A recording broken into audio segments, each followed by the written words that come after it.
Ang buhay, parang isang malaking pelikula, puno ng magagandang eksena at masasayang sandali. Pero minsan, biglang nagtatapos ang pelikula at nag-iiba ang takbo ng kwento. Si Clark, isang mabuting anak, kapatid at kaibigan, nag-iwan ng marka sa ating mga puso. Palagi siyang masayahin, responsable at handang tumulong sa kapwa. Ang bawat sandali kasama siya ay parang regalo. Ngunit sa isang iglap, nagbago ang lahat. Ang buhay, maikli lang pala, pero ang kanyang mga alaala, patuloy na nanatili sa atin. At sa araw ng kanyang kaarawan, ating ipagdiwang ang kanyang kabutihan at ang mga sandali ng kaligayahan na ibinahagi niya sa mundo.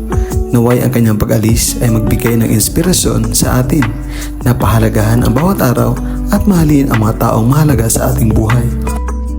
Kahit maikli ang kanyang paglalakbay sa mundo, ang kanyang kabutihan ay nag-iwan ng hindi mapapawing marka sa ating mga puso. Ang kanyang pag-alis ay nagturo sa atin na mahalin ang bawat sandali at ipagdiwang ang bawat araw na may pag-asa. Si Clark patuloy na magiging inspirasyon sa ating lahat.